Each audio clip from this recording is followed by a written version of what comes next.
ఒక కుటుంబం, 4 ప్రాణాలు, గోదావరి సాక్షిగా విషాదాంతం. కానీ ఆత్మహత్యల వెనుక బయటపడుతున్న నిజాలు ఇప్పుడు సంచలనం రేపుతున్నాయి. కాకినాడ ఏఈ నూకరాజు కుటుంబాన్ని ప్రధాన నిందితుడు సాదిక్ ఖాన్ బ్లాక్మెయిల్, బెదిరింపులు, హింసతో వేధించాడని సౌజన్య చివరి లేఖలో ఆరోపించారు. మతం మారాలంటూ ఒత్తిడి చేశాడన్న ఆరోపణలతో కేసు మరింత సున్నితంగా మారింది. మరోవైపు సౌజన్య భర్త జగదీశ్వర్ రెడ్డి మృతి వెనుక విషప్రయోగం ఉందన్న అనుమానాలు కలకలం రేపుతున్నాయి. ఈ వ్యవహారంలో లవ్ జిహాద్ కోణం ఉందంటూ మాజీ ఎంపీ విజయసాయిరెడ్డి సహా పలువురు నేతలు ఆరోపిస్తున్నారు. అసలు ఈ కుటుంబాన్ని వెంటాడిన భయం ఏంటి? సాదిక్ పై ఆరోపణల వెనుక ఆధారాలేంటి? ఈ కథనంలో తెలుసుకుందాం.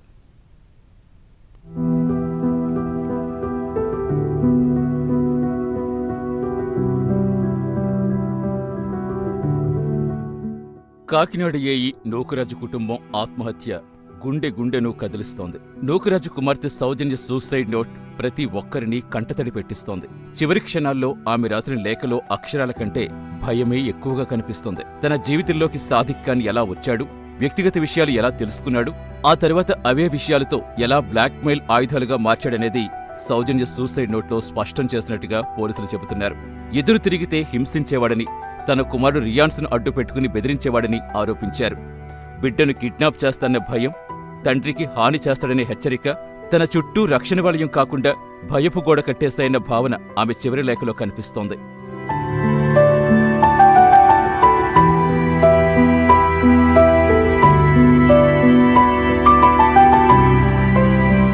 సౌజన్య లేఖలో అత్యంత సంచలన ఆరోపణ తన భర్త జగదీశ్వరెడ్డి మరణం. అనారోగ్యంతో చికిత్స పొందుతున్న ఆయనకు విష పదార్థమిచ్చి చంపేశారని ఆమె ఆరోపించింది. ఈ ఆరోపణ బయటకు రావడంతో సహజ మరణంగా కనిపించిన ఘటనపై అనుమానాలు మబ్బులు కమ్ముకున్నాయి.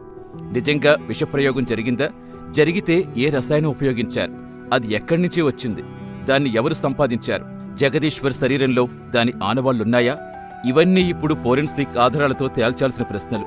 ఎందుకంటే ఈ ఒక్క ఆరోపణ నిజము నిరూపితమైతే సౌజన్యపై జరిగినట్టుగా చెబుతున్న వేధింపులు, భర్త మరణం, ఆ తరువాత కుటుంబంపై ఏర్పడిన నియంత్రణ అన్నీ ఒకే కుట్రలో భాగమా అనే కోణం తెరపైకొస్తుంది.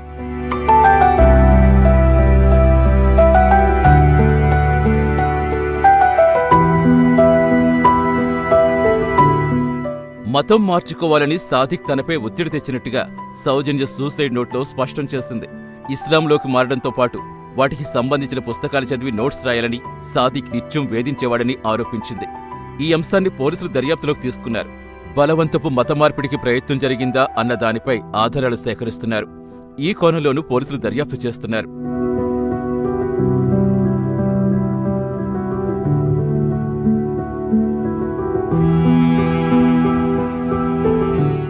ఒక కుటుంబం ఆత్మహత్య, ఒక నిందితుడిపై వేధింపుల ఆరోపణలు. అంతే అయితే ఇది ఒక క్రిమినల్ కేసుగా మిగిలిపోయేది. కానీ మతం మార్చుకోవాలని సాదిక్ ఖాన్ నిత్యం వేధించేవాడని సౌజన్య సూసైడ్ లెటర్లో ప్రస్తావించిన విషయం బయటికి రావడంతో రాజకీయ వాతావరణం ఒక్కసారిగా వేడెక్కింది. లవ్ జిహాద్ అంటూ బీజేపీ, హిందూ సంఘాలు తీవ్ర ఆరోపణలు చేస్తున్నాయి. సాదిక్ ఖాన్పై మాజీ ఎంపీ విజయసాయిరెడ్డి చేసిన ఆరోపణలు ఇప్పుడు రాజకీయంగా, దర్యాప్తు పరంగా సంచలనంగా మారాయి. సాదిక్ ఖాన్ ఒక్క కుటుంబాన్నే కాకుండా మరికొన్ని హిందూ కుటుంబాల్లో లక్ష్యంగా చేసుకుని వేధింపులకు పాల్పడ్డాడన్నారు. మత మార్పిడి ఒత్తిడి వ్యవహారం లవ్ జిహాద్ కోణంతో ముడిపడి ఉందని ఆరోపించారు. కేరళ సహా నార్త్ ఇండియాలో పలు రాష్ట్రాలకే పరిమితమైన లవ్ జిహాద్ 2019 నుంచి ఏపీకి విస్తరించిందని ఆరోపించారు. లవ్ జిహాద్ ముసుగులో మత మార్పిడి జరుగుతుంటే ప్రభుత్వం, ప్రతిపక్షం ఏం చేస్తున్నాయని విజయసాయిరెడ్డి నిలదీశారు. చంద్రబాబు నాయుడు గారు, మీరు ఏం చేస్తా ఉన్నారు? నేను రాజకీయం చేయట్లేదు. జగన్మోహన్ రెడ్డి గారు, మీరేం చేస్తా ఉన్నారు ప్రతిపక్షంలో కూర్చొని? ఇక్కడ ఆంధ్ర రాష్ట్రంలో గతంలో ఎన్నడూ లేని విధంగా లవ్ జిహాద్ అన్నటువంటిది ఇక్కడికి తీసుకొచ్చి, అది మనం ఎక్కడో విన్నాం, కేరళ రాష్ట్రంలో విన్నాం, లేకుంటే ఇంకొక రాష్ట్రంలో నార్త్ ఈస్ట్ లో విన్నాం. ఎప్పుడు కూడా ఆంధ్ర రాష్ట్రంలో లవ్ జిహాద్ అన్నటువంటిది లేదు. కానీ ఈ రోజు లవ్ జిహాద్ పేరుతో మత మార్పిడులు జరుగుతూ ఉంటే నేను ఇప్పుడు 2024 అని చెప్పట్లేదు, 2019 నుంచి కూడా మత మార్పిడులు జరుగుతూ ఉంటే మీరందరూ కూడా గత ప్రభుత్వం కానీ ఈ ప్రభుత్వం కానీ స్పెక్టేటర్స్ గా ఒక నిలబడిపోవాల్సినటువంటి పరిస్థితి ఎందుకు వస్తా ఉంది? మీ పరిస్థితి, మీరు ఎందుకు ఈ రకంగా స్పెక్టేటర్స్ గా మీరు నిలబడిపోతా ఉన్నారు? సాదిక్ ఖాన్కు అంతర్జాతీయ సంబంధాలున్నాయని, అతడి వెనుక ముఠా ఉందని వస్తున్న ఆరోపణలు ఇప్పుడు మరో దర్యాప్తు తలుపు తెరుస్తున్నాయి. నిజంగా విదేశీ లింకులుంటే అవి ఎవరితో, ఏ ప్రయోజనం కోసం, ఆర్థిక లావాదేవీలు ఏ మార్గంలో జరిగాయి, ఏదైనా నిషేధిత సంస్థ లేదా ఉగ్రవాద సంస్థతో సంబంధాలున్నాయా అనేది దర్యాప్తులో తేలాల్సి ఉంది. ఈ నేపథ్యంలో బీజేపీ ఎమ్మెల్సీ సోము వీర్రాజు కూడా సాదిక్ ఖాన్ వ్యవహారంపై తీవ్ర ఆరోపణలు చేశారు. ఈ కేసులో సమగ్ర దర్యాప్తు జరపాలని డిమాండ్ చేశారు. సాదిక్ ఖాన్కు అంతర్జాతీయ లింకులు ఉన్నాయని, అతడి వెనుక ఓ ముఠా పనిచేస్తోందని ఆరోపించారు. వైసీపీ నేతల సిఫార్సులతో సాదిక్ ఇంటర్నేషనల్ స్కూల్లో చేరారని సోము వీర్రాజు పేర్కొన్నారు. జిహాదీ అనే ఒక కేసు కాకినాడలో ఒక చంచనాల్ని రేకెత్తించడం జరిగింది. నిజంగా మన ప్రాంతంలో ఇలాంటి మనస్తత్వం ఉన్న మనుషులు ఉంటారా?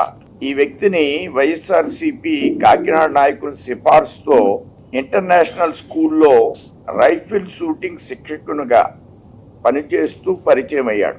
ఈ యొక్క కేసు డీటెయిల్స్ అన్ని కూడా మనకు తెలుసు. అంటే నిన్న ఈనాడు పేపర్లో డీటెయిల్గా వచ్చింది.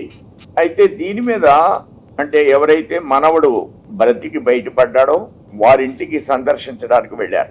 కానీ వారిని ఎవరిని కూడా మాట్లాడడానికి పోలీసులు అవకాశం కల్పించడం లేదు. చాలా భయపెడుతున్నారు. ఏ విషయాలు బయటికి చెప్పొద్దు, గోప్యంగా ఉంచాలి. మిగిలింది ఆ అబ్బాయి ఒక్కడే, మనవడు ఒక్కడే. కుటుంబం పూర్తిగా ఆ అమ్మాయి తల్లి, తండ్రి, ఆ అమ్మాయి ముగ్గురు మరణించారు. ఇది ఘోరమైనటువంటి అమానుషమైనటువంటి విషయం. నూకరాజు కుటుంబ విషాదం వెలుగులోకొచ్చాక సాదిక్ ఖాన్ కనిపించకుండా పోవటం అనుమానాలకు మరింత ఆజ్యం పోసింది. రాష్ట్రం దాటి వెళ్లిన అతడి కోసం పోలీసులు ప్రత్యేక బృందాలు రంగంలోకి దించారు. పలు రాష్ట్రాల్లో గాలించి చివరకు ఉత్తరప్రదేశ్లో మీరట్లో అతడిని అదుపులోకి తీసుకున్నారు. అక్కడి కోర్టులో హాజరుపరిచి ట్రాన్సిట్ వారెంట్పై కాకినాడకు తీసుకొచ్చి తరువాత న్యాయస్థానం 14 రోజులు రిమాండ్ విధించింది. కానీ ఈ అరెస్టు కేసుకు ముగింపు కాదు, అసలు విచారణకు ఆరంభం. సౌజన్య చేసిన ఆరోపణలో ఎంత నిజం ఉంది? జగదీశ్వరెడ్డి మృతితో అతడి పాత్ర ఉందా? మత మార్పిడి ఒత్తిడి ఎందుకొచ్చింది? ఆస్తుల వ్యవహారంలో ఏం జరిగింది? పరారీలో అతడికి ఎవరెవరు సహకరించారు? ఈ ప్రశ్నలకు సమాధానాలు కస్టడీ విచారణలో కీలకంగా మారనున్నాయి. ఒక చోట నుంచి ఒక చోటకి ఇతని మూవ్మెంట్ ట్రాక్ చేసుకుంటూ ఈ ముద్దాయిది ఫైనల్లీ అతన్ని మీరట్లో అరెస్ట్ చేయడం జరిగింది. మొన్న అరెస్ట్ చేసిన తర్వాత అక్కడ కోర్టులో ప్రొడ్యూస్ చేసి, మీరట్లో మ్యాజిస్ట్రేట్ ముందర ప్రొడ్యూస్ చేసి ట్రాన్సిట్ వారెంట్తో ఇక్కడికి తీసుకురావడం జరిగింది. ఈ కేసులో ఇంకా ఫర్దర్గా ఇన్వెస్టిగేట్ చేసి ఎవిడెన్స్ పూర్తిగా గ్యాదర్ చేసిన తర్వాత we will charge sheet the case at the earliest. అట్లనే ఈ కేసులో ఎఫర్ట్ పెట్టిన చాలామంది ఇన్స్పెక్టర్స్ ఇప్పుడు మీకు ఇక్కడ కనిపిస్తూ ఉన్నారు. ఇక్కడ కనిపిస్తున్న వాళ్ళందరూ నార్మల్లీ ఒక కేసు అంటే ఒకళ్ళు ఇద్దరు ఎవరు ఐఓ ఉంటే వాళ్ళు కనిపిస్తారు. ఇక్కడ ఐఓ గారు ఇక్కడ లోకల్గా ఎంక్వైరీ చేస్తూ కోఆర్డినేట్ చేస్తూ ఉంటే మేమందరం ఇక్కడి నుంచి కోఆర్డినేట్ చేసి అడిషనల్ ఎస్పీ అడ్మిన్ గారు ఇక్కడి నుంచి రకరకాల టీమ్స్ ఎక్కడెక్కడికి వెళ్ళాలి అనేది కోఆర్డినేట్ చేసి so many inspectors have been cent out side. ఎక్కడ లీడ్ వస్తే ఆ స్టేట్ కల్లా పంపించి కొత్త భాష, కొత్త ప్లేస్, అలాంటి ఎన్విరాన్మెంట్లో కూడా అందరూ చాలా కష్టపడి పనిచేసి ఈ అరెస్ట్ ఎఫెక్ట్ చేయడం జరిగింది. So I congratulate the team who has worked very hard to ensure that justice is done. ఇప్పుడు ఇవాళ సాదిక్ని రిమాండ్కి పంపించడం జరుగుతుంది మ్యాజిస్ట్రేట్ ముందర ప్రొడ్యూస్ చేసి. ఫర్దర్ ఎవిడెన్స్ గ్యాదర్ చేసిన తర్వాత we will charge sheet the case at the earliest. ఇప్పుడు ఈ కేసు రాష్ట్ర పోలీసుల దర్యాప్తు దాటి జాతీయ స్థాయి దర్యాప్తు సంస్థకు వెళ్లాలనే డిమాండ్ వస్తోంది. బీజేపీ, విశ్వ హిందూ పరిషత్ నేతలు సాదిక్ ఖాన్ వ్యవహారంలో అంతర్జాతీయ లింకులు, ఉగ్రవాద సంబంధాలు ఉన్నాయన్న ఆరోపణలతో ఎన్ఐఏ దర్యాప్తు కోరుతున్నారు. కానీ ఎన్ఐఏకి అప్పగించాలా లేదా అనేది రాజకీయ డిమాండ్తో తేలే విషయం కాదు. జాతీయ భద్రతకు సంబంధించిన నేరం, ఉగ్రవాద సంబంధాలు, కేంద్ర దర్యాప్తు పరిధిలోకి వచ్చే అంశాలకు ప్రాథమిక ఆధారాలు బయటపడితేనే ఆ డిమాండ్కు బలం పెరుగుతుంది. అందుకే ఇప్పుడు కాకినాడ పోలీసుల దర్యాప్తు కీలకంగా మారింది. వారు సేకరిస్తున్న ప్రతి ఫోన్ డేటా, ప్రతి బ్యాంక్ లావాదేవీ, ప్రతి డిజిటల్ ఆధారం, ప్రతి మెడికల్ రిపోర్ట్ ఈ కేసు స్థానిక నేరమా లేక దాని వెనుక మరింత విస్తృత నెట్వర్క్ ఉందా అనేది నిర్ణయించే అవకాశం ఉంది.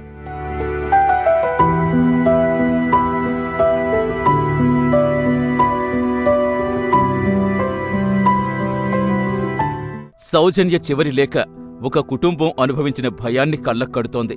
కానీ ఒక లేఖ ఆరోపణలు నమోదు చేయగలదు, నేరాన్ని నిర్ధారించలేదు. ఆ ఆరోపణలకు బలం చేకూర్చేది ఫోన్ రికార్డ్స్ కావచ్చు, సీసీటీవీ కావచ్చు, మెడికల్ రిపోర్ట్స్ కావచ్చు, ఆర్థిక లావాదేవీలు కావచ్చు, ప్రత్యక్ష సాక్షులు వాంగ్మూలాలు కూడా కావచ్చు. అందుకే ఈ కేసులో ఇప్పుడు ప్రతి అక్షరం వెనుక ఒక ఆధారం వెతకాల్సి ఉంటుంది. సౌజన్య చెప్పిన బెదిరింపులు నిజంగా జరిగాయా? ఆమెపై హింసకు సంబంధించిన వైద్య ఆధారాలున్నాయా? కుమారుడిని అడ్డుపెట్టుకుని ఒత్తిడి తెచ్చినట్టు ఆధారాలున్నాయా? జగదీశ్వర్ రెడ్డి మరణంలో విషప్రయోగానికి శాస్త్రీయ ఆధారాలున్నాయా?